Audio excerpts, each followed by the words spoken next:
Quality proteins aren't just for special occasions. With Omaha Steaks, you get mouth-watering proteins delivered right to your door, individually packaged and portioned, so a great dinner is just minutes away. From Taco Tuesday to a weekend feast, taste the Omaha Steaks difference. Start getting flavorful proteins delivered today. Visit omahasteaks.com and get $35 off with promo code AUDIO at checkout. That's omahasteaks.com, code AUDIO. Terms apply. See site for details. Ready to buy a car, a home, or just want to take control of your money? Your FICO score matters, and 90% of top lenders use it to make decisions. Check your FICO score for free today without hurting your credit score. Visit myfico.com/free or download the MyFICO app today. MyFICO gives you the score lenders use most, plus credit reports and real-time alerts to help keep you on top of your credit. Visit myfico.com/free and take the mystery out of your FICO score. Welcome to Modern Mom Probs, where we're trying to solve the world's modern mom problems. And if we can't do that, at least we're having fun talking about them. I'm Tara Clark. Let's go. Hey there, friends. Welcome back to another episode of Modern Mom Prob. I'm your girl, Tara. You know, here on Modern Mom Problems, we're trying to solve the world's modern mom problems. And if we can't do that, at least we're having fun talking about them. Today's Modern Mom Problem is how responsibility now can save headaches for your teenager later. We're talking about how to build confidence in our teens so that they could eventually fly the coop. I am joined by Katie Kimball. She is an author. She is a speaker. She's the founder of Raising Healthy Families. She's also a mother of 4 who has had many of her teenagers now grow into adulthood, or actually I should say that they're working towards growing into adulthood now. And Katie's going to share some of her tips. Her tips and insights are so great. I was actively taking notes, and I think if you could grab a pencil, I would suggest grabbing a pencil because she drops so much knowledge in this area. Without further ado, Katie, welcome to the show. Well, thank you so much. It's good to be here. I'm super excited to talk about all things teens. So I just wanted to ask, tell us a little bit about yourself and how you got started doing the work that you do. Well, I have 4 kids, and my oldest is 20. He's engaged to be married, and he's very, like last week, he went and had a mortgage pre-approval meeting at the bank. So he is adulting. He is adulting. That is full-blown adulting. Yes, like full on. He goes to estate sales, and, you know, it's like he's full on adult. That is so cute. So great. I know. We're full on adult. He's so cute. Like, right? Because we're the moms. Yeah. We totally demeaned the whole mortgage meeting because we just called him cute. But it's true. It's how we feel, like, because I still feel like I should be straddling this, like he's a toddler, but he's 21 in a month. And it's crazy. I have a 17-year-old daughter who's about to graduate high school. So that's exciting. This whole, like, what is she going to do with her life? And it's not my choice. It's hers. Yeah. And we just kind of have to watch and be like, we have thoughts. Does anyone want to listen? So that's a really fun age. I have a 14-year-old freshman boy, and then my dangling 5th grader who's not the teen yet, but I mean, he'll be there before I blink. Yeah, he's close. Yes. So we're kind of living through it all. And I've realized through experience that parenting teens super different than parenting toddlers and elementary school students. I find it very joyful. I know a lot of people will say, oh, like, look out for those teen years. And that really kind of hurts me. I think it should be like, you can't wait for the teen years, because if you get it right, they're delightful. Like, I know some of them are not delightful, but I think we can, like, create an environment where it's delightful for everyone. But my kids would not say probably that it's delightful, but they tolerate it, that's a win. That is a huge win. I agree. So often you hear people saying, oh, wait till those teen years. Oof, it's really rough. I can only speak for myself, but I have to say that so far, so good. I'm really enjoying the teen years. And again, my son is 13. He's almost 13 and a half. He'll be 14 in November. And so far, so good. We have a really open relationship. We talk about just about everything. And a lot of that, it doesn't happen overnight. That is laying the groundwork from when they are much younger to get to the point where they're teens. And so I wonder if maybe people will say, oh, watch out for the teen years, because that foundation wasn't laid early. It really does. I mean, I think you start parenting when your child is born, and everything that you do is laying a foundation for the next phase, for sure. Yeah, it definitely is. So oftentimes you speak about how to successfully, and I'm using this in quotes, launch your teens. And I want to explore that a little bit. So what is this gradual release of responsibility to launch your teens into adulthood so that they too can go to their mortgage approval meetings? All the teens are like, that's boring. Don't do that, mom.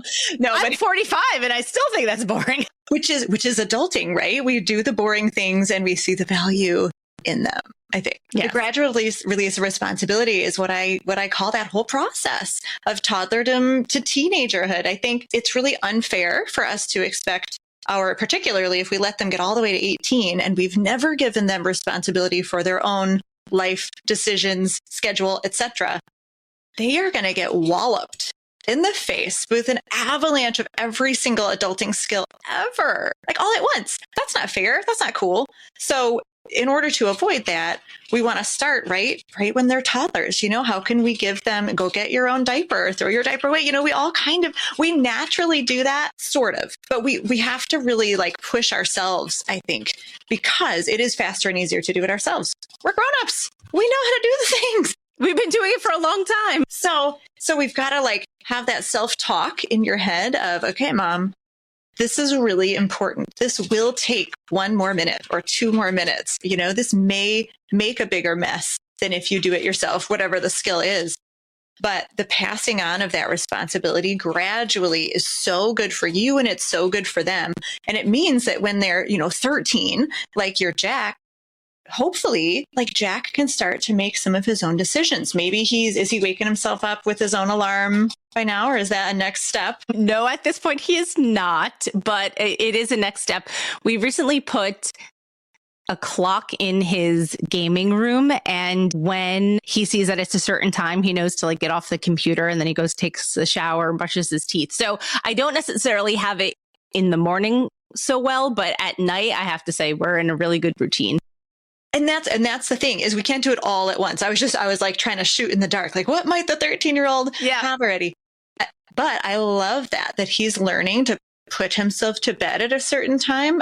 Show me 10 adults and I will show you 5 who do not know how to put themselves to bed. Right? We're really bad at some of these adulting skills. So what a blessing, what a gift to our kids to say, all right, we're going to train you bit by bit, and you can take 10% of this decision, because obviously if Jack would ignore that clock, mom or dad, someone's going to walk in and say, hi, what time is it? Right? Yes. That's exactly what happened, because so many times before I put the clock in there, I'm big on systems, right? And so before I put the clock in there, I was going in there and I would say, okay, it's 9 o'clock, time to shut everything down, go jump in the shower. And after a while, my husband was getting frustrated because he's like, oh, he should just know. And I'm like, well, how should he just know? How would he know? And I said, we have this extra digital alarm clock that I had in my room, and I took it out because it was too bright. And so I took it off of my nightstand and I said, well, let me give it to him. And it made a huge difference. So it was something as simple as just giving them the tools, like an old digital alarm clock, to put in his gaming room so that he knows, now's the time. I'm done. He glances over. It's right next to him, sitting to his right-hand side. He glances over and says, now I need to take a shower now. And that was giving him the autonomy and, like I said, the tools to be able to make those decisions and take that responsibility for himself, so that we don't have to, and I'm using this in quotes, nag him to get off of his gaming system. And there's so much packed into that little system, because first of all, what if, and there will be days, and if he had a different personality, it would happen more often, he forgets to look at the clock, or he looks at the clock and thinks, I have 2 more minutes, and those 2 minutes stretch to 10, right? Yeah. That happens all the time. And so then he'll get to engage in problem solving with you. What other tools and systems might we need? He might need a timer, that jumps up, as opposed to being, you have to actually remember to look at it. And he has a model of a system too, as opposed to a model of an external locus of control, which is the parent telling you what to do. And so these are all there's multiple skills built into what I just called putting yourself to bed, And really, you have been teaching him so very much. And he can apply those now to a morning routine or a leaving the house routine or a taking the trash out routine, Yes, we just started that one, the taking the trash out on Tuesdays and Thursdays. That is a new one that we've instituted. I know I've had a lot of conversations with other friends of mine who are moms of, let's say, new teens, right? 13-year-olds. And they're struggling with this concept of the locus of control being us versus putting it on them. I know I'm not alone on this. And I want to sort of like break that down a little bit too, because here we are, their whole childhood doing so many things for them, not everything, but a lot of things. And now we need to take a step back. So like, where do we really start in taking that step back? Well, it is important to remember that it's gradual. And we want to look at every step in this process as having two pathways. And one is the skill, the actual skill you have to do. And then the other is the system to get it done. Does that make sense? So yes. Jack had to learn how to take out the trash, you check to make sure it's dripping or whatever, like all the just stupid little things that we naturally do. Trash is a pretty easy one, but something like cleaning a toilet has a few more steps than taking the trash out. So they have to actually have the skill. And sometimes we forget that because it feels easy to us that we do need to teach the actual skills. And then we need to teach the process. The skills are easier. The process, meaning remembering to do it, remembering to get it done, all of that, that's a lot harder. And so sometimes we have to look for the little successes. And it's like, okay, let's pass on the skill. And then the parents will still sort of keep the calendar. And then how can we begin to push that? I will tell you, for my 20-year-old who is a male species, it took maybe 3 years to get him to figure out how to use a calendar.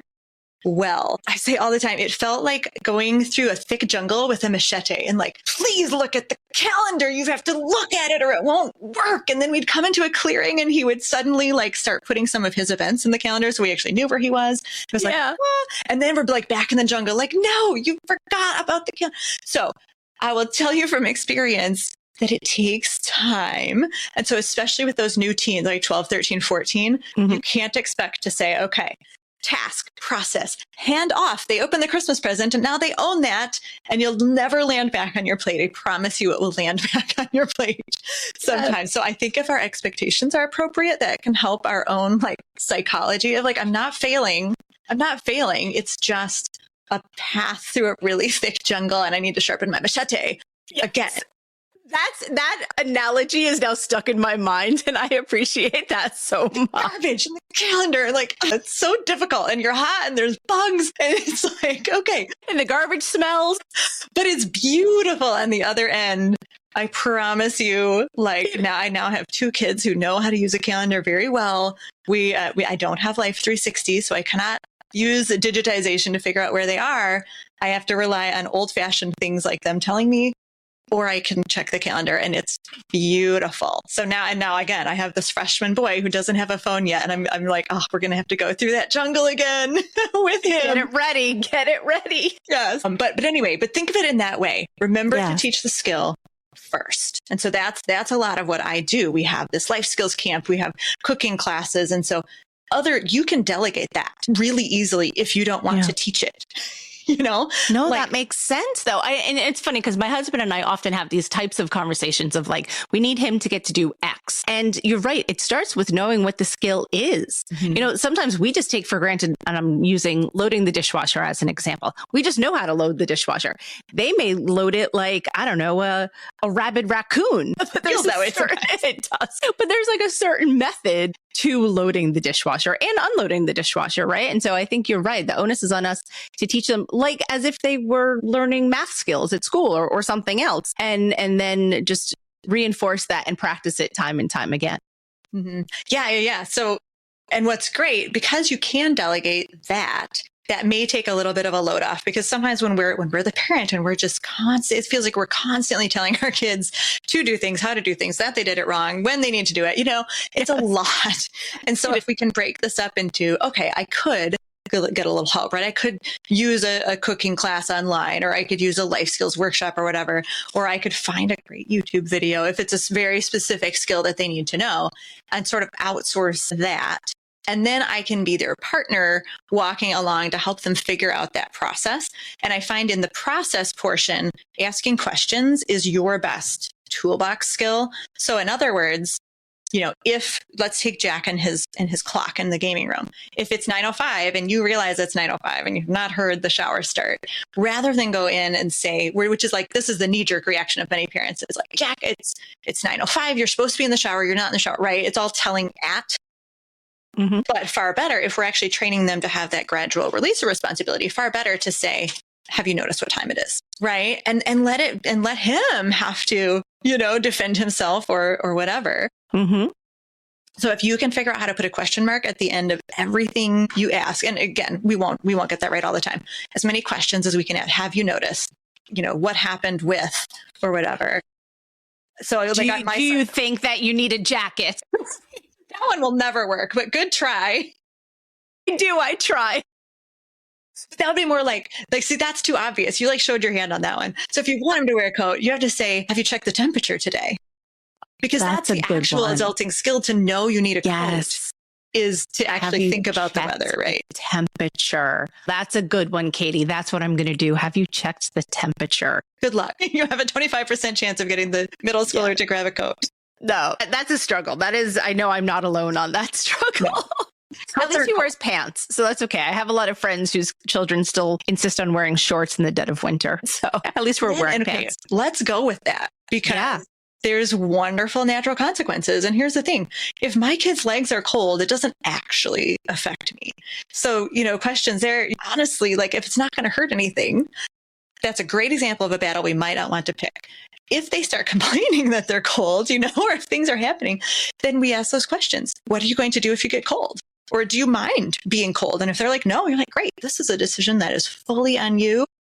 And I'm going to let you make that. But I'm also going to let you experience whatever consequences you have, So I do a lot of, if you end up getting cold, you will need to figure that out on your own. Cool. Done. I love that. That is so helpful. I'm literally taking notes. That is so helpful. I think many parents, particularly many parents I know, worry about what other people will think about their parenting.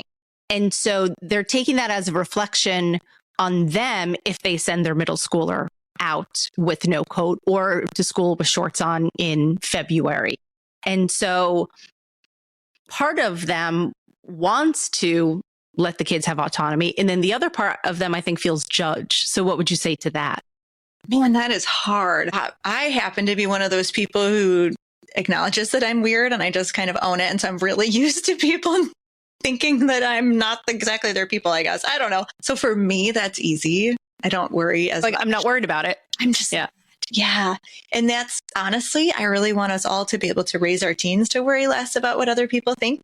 So maybe it's just one of those goals that we practice, that's a skill that we need to learn with the process to practice that continually. It's totally true. And the fact that most of the teens are doing those things does help a little bit. Yes, that's true. So we got to ask ourselves the questions like, is anyone going to be hurt? Will my child or someone else be hurt by this? Will anything bad happen, to the family? Like, obviously, if Jack never takes out the garbage, actually the entire kitchen would be covered in garbage. That's an extreme example. That would be wild. What would the actual consequences of this be? And I think if we do that, they say in business that you should ask yourself, what's the worst that could possibly happen? And if you could handle the worst thing, then you make that choice. So that applies to parenting too. It definitely does. I mean, that even applies to even sometimes when my son is doing schoolwork, and recently he had to get up and they were doing, you would appreciate this, mini TEDx talks. And he was nervous about that. And what I was saying to him was, what's the worst that could happen? You're giving them 5 minutes of your time. And the topic was about perfectionism. And I said, what's the worst that could happen? That's an ironic topic. Let me ask you something.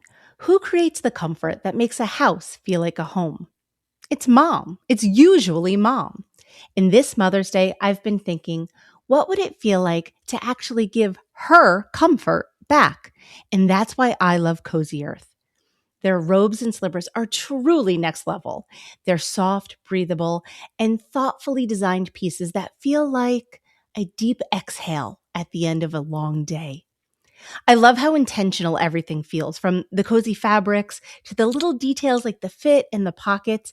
It's not just loungewear, it's self care. I'm actually wearing my Cozy Earth joggers right now. So, this Mother's Day, let's give her something that actually gives back. Head to cozyearth.com and use my code MODERN for 20% off. And if you see the post purchase survey, make sure that you mention that you heard it right here first on Modern Mom Probs. Because home starts with mom. If you felt stuck trying to lose weight, you're not alone. Enter Weight Loss by Hers. It's designed to support you in reaching your goals. And Hers now offers access to an affordable range of FDA-approved GLP-1 medications, including the Wegovy pill and the Wegovy pen. With Wegovy through Hers, lose up to 20% or more of your body weight when combined with diet and exercise. It helps you regulate your appetite, eat less, and keep weight off. Plus, Wegovy is the first ever GLP-1 pill for weight loss, so there are no needles needed. Everything is 100% online through Hers. You'll connect with a licensed provider who'll determine if treatment is right for you. If prescribed, your medication is delivered right to your door. No insurance necessary. Ready to reach your goals? Visit forhers.com/believe to get personalized, affordable care that gets you. That's forhers.com/BLEAV. Forhers.com/believe. Weight Loss by Hers is not available in all 50 states. Wegovy is the registered trademark of Novo Nordisk AS. To get started and learn more, including important safety information, Wegovy clinical study information, and restrictions, visit forhers.com. No. Actually, you know what's beautiful? The students, probably 75% of them spoke about mental health topics. And mental health issues. I was blown away. I did not think that was going to be the case. I thought one spoke about banned books, one spoke about public school, because these kids go to a private school, so they were talking about public school. And pretty much everyone else spoke about mental health issues. And I was blown away because these children were so insightful and they were so honest and raw, sharing their personal experiences and insights and different things like that. And so I was blown away. Mm-hmm. And I know that you are often a speaker, you're a keynote speaker, so on many different topics, but I just thought you'd appreciate that. That's why I wanted to mention about the TEDx. Well, I love it. And actually, I mean, mental health really plays into this whole concept of passing on responsibility and life skills. And I think particularly cooking to our teens, because we know the stats are terrible. 1/3 of our teens are clinically depressed or anxious. Many, like more percent experience anxious thoughts and depressive thoughts every day. It's a really tough world. And what's changed? Like these are new statistics. Dial back 20 to 30 years, we don't see quite that much mess. Dial back 60 years, we see almost none. And I think one of the things that has changed is in our parenting, and it's that we're solving more problems for our kids and we're clearing their path, and we're well-intentioned. We love our kids. Like no one is saying, I would love to give my kid clinical anxiety, so therefore I will parent in this way. Like it's not what we're doing. We're just trying to help. We're trying to make their lives easier, but in making their lives easier, we actually destabilize their mental health and we make their adulthoods harder.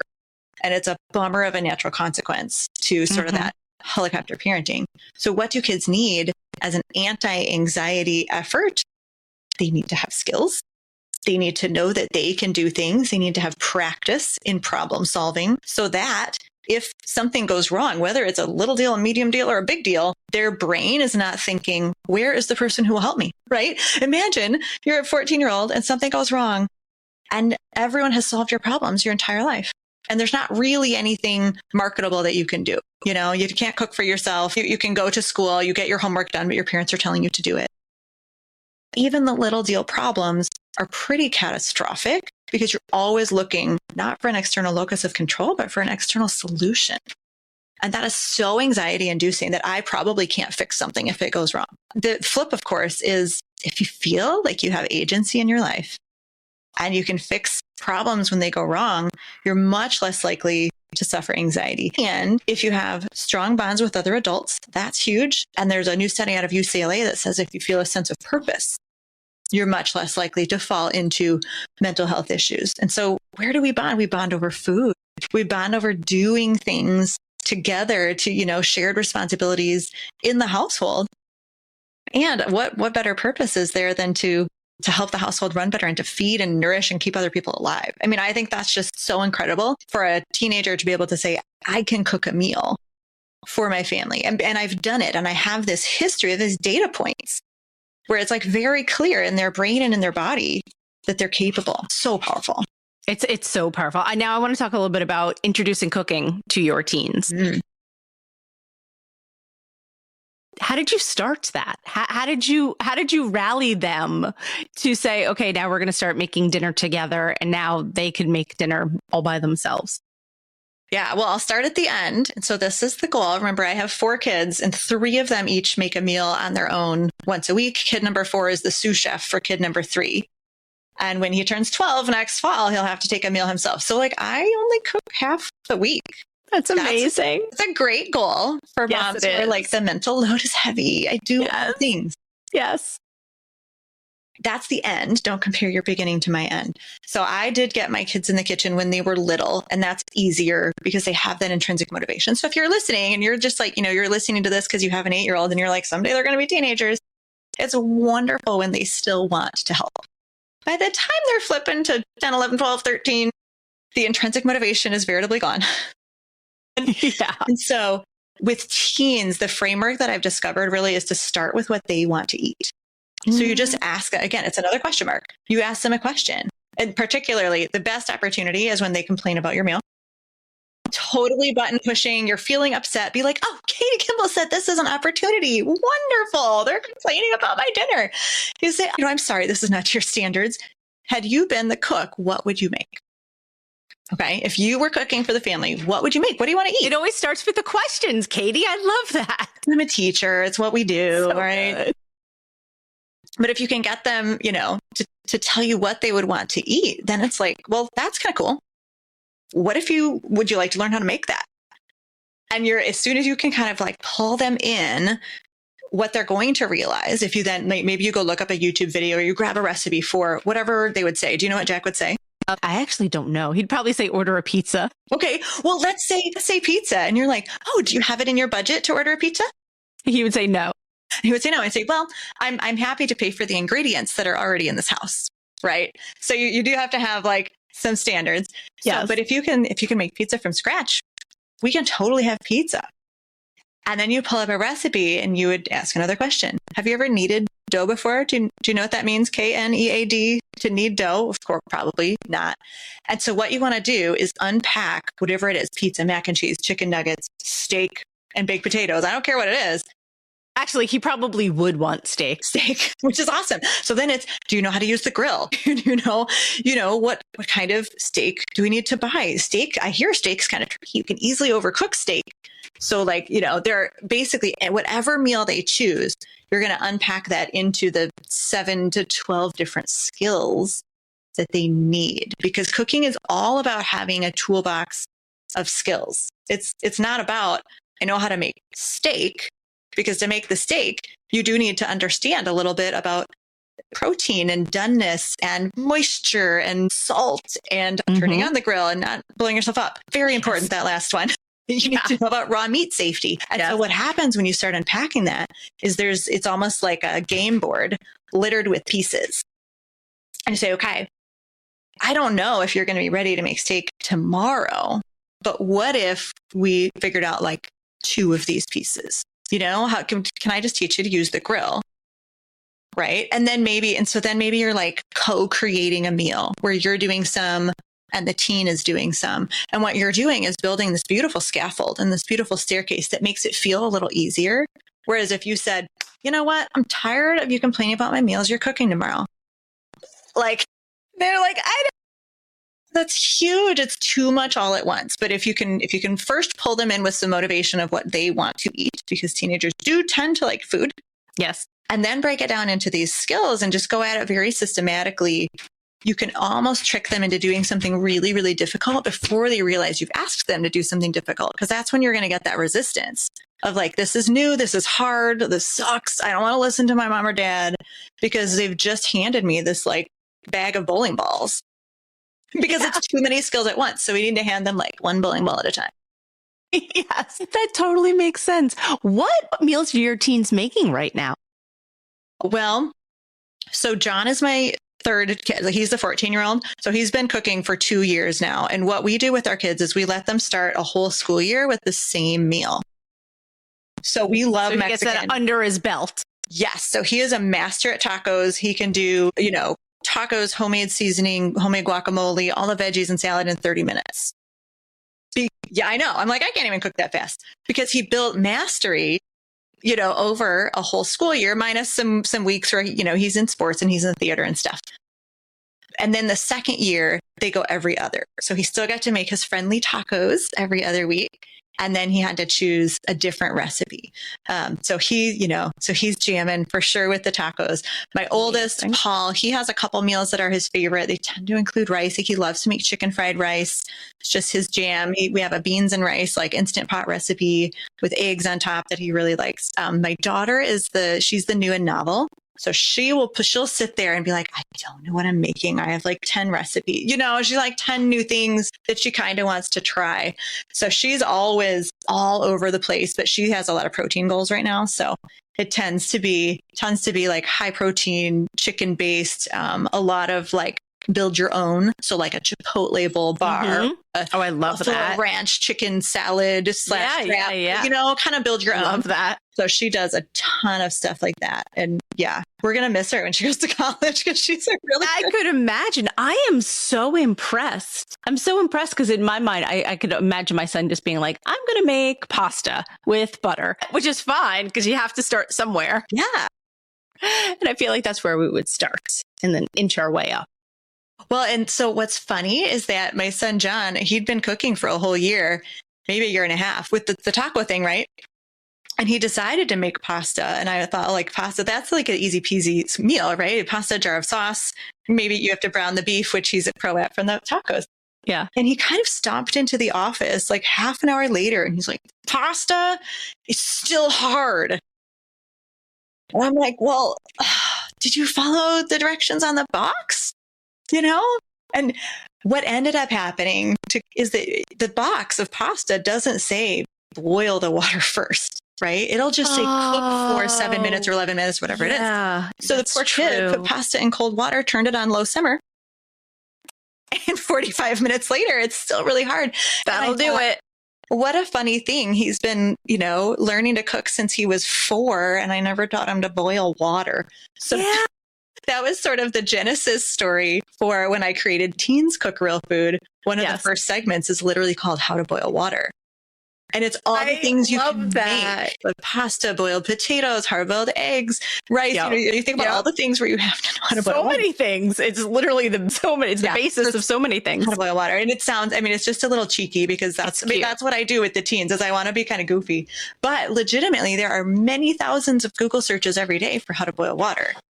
And that's I'm sorry, go ahead. Yeah, well, that's what a lot of young adults, they're leaving home and they're in their apartment and they're like, cooking pasta, not cooking it, probably like John, and searching how to boil water.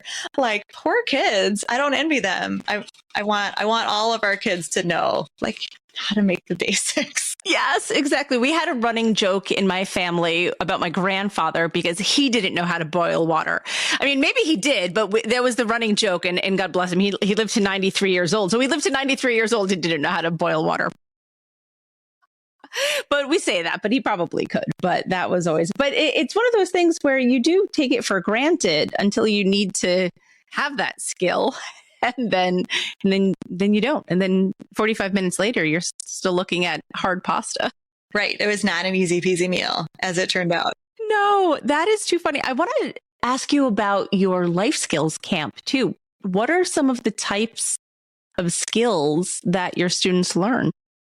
Well, we've done this for 5 years now, and we have over 400 skills. Because I know, I keep thinking we'll run out, and we don't. Katie, that's amazing. 400 skills? It's crazy. And I invite my mind. I know, me too. I invite a whole different group of people every year. So this is like 200 different experts teaching 400 skills. And it's everything from really hands-on, like how to check your oil and your air pressure in your tires and wash your bike and garden and cook and, check your fuse box when you blow a fuse, like really, really hands-on stuff, woodworking, all that stuff, to what we call minds on. So that'd be more like the financial literacy, entrepreneurship. We teach a little bit every year. And then there's the hearts on. So how do we think about others and give generously? How do we use our breath to control our body when we're feeling anxious. And it's amazing, honestly, to me too, that we have over 400 in 5 seasons. That's incredible. That is really incredible. I love that so much. I'm going to ask you a question. I want to take that myself. Can I? Of course.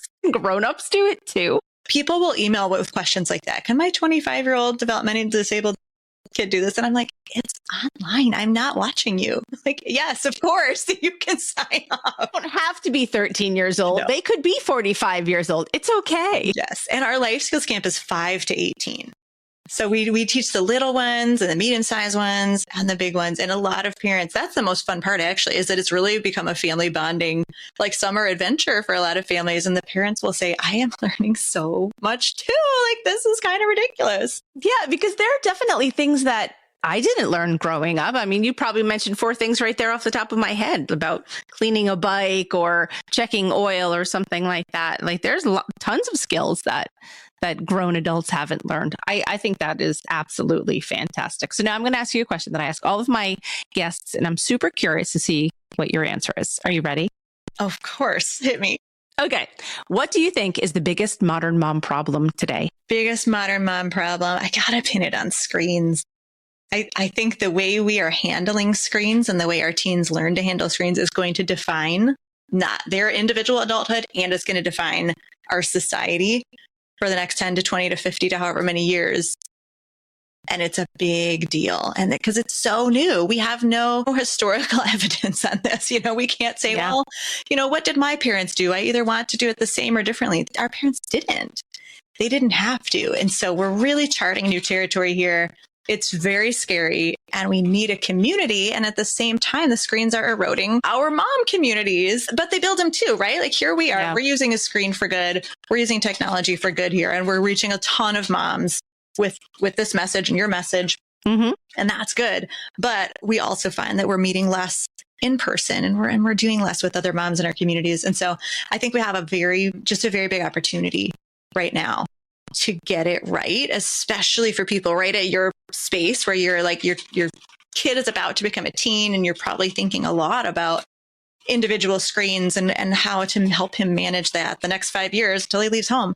It's a big deal. And so I'm honored to be able to use screens for good. I feel like that's what we do with our camps. You know, we don't like edit things really flashy, and we don't have ads, and we don't try to suck the people in.